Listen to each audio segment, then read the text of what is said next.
day, everyone. In this video, I will discuss some important topics in discrete mathematics.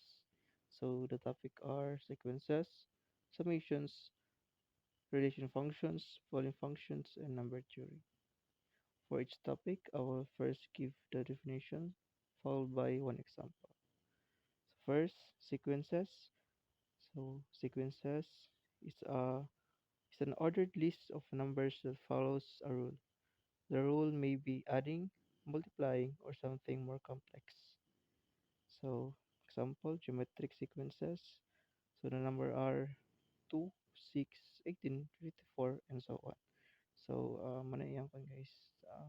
Ay, manayang kon po ni formula. A sub 5 equals to A sub 1 times R to the power 4.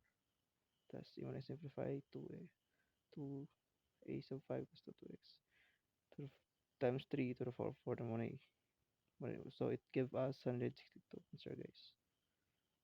So next topic summation.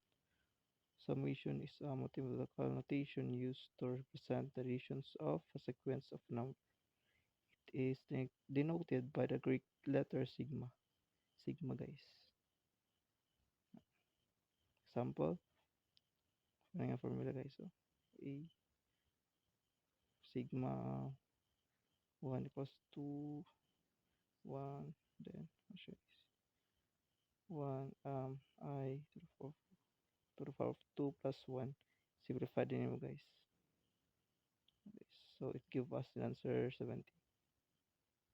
17 relations. So the next topic, relation function. Um, a relation is a set for ordered pairs that shows how elements of one set are related to elements of another set. So example, let A 1, 2, 3, and R equals to 1, 1, comma 1, 2, comma 2, 3, comma 3. Since every element is related to itself, this relation is reflexive. So the next topic is Boolean function. A Boolean function is a function that takes binary outputs 0 or 1 and produces a binary outputs 0 or 1. So my example is an example and gate. So A, B, A, then B, row A and B. So AND gate guys. So AND gate ang rule niya kay the output is 1 only when both inputs are 1. Para na guys. Both 1 man ang input guys. So 1 plus 1. So give us 1. Siya mo ang rule sa AND gate. The next topic is number theory. Number theory is a study of integers and their properties such as divisibility and remainders. Example, modular arithmetics. So compute this guys. 37 modal 6. So equals to 1. So ang 37 naman ay siyang dividend.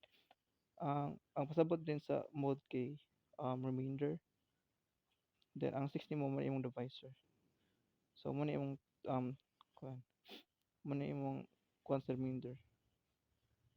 Okay, kung i-minus mo siya ang 6 times ay times mo ang 6 times 6 guys kay kuan 36 i-minus din mo siya sa 37 mali imong remainder.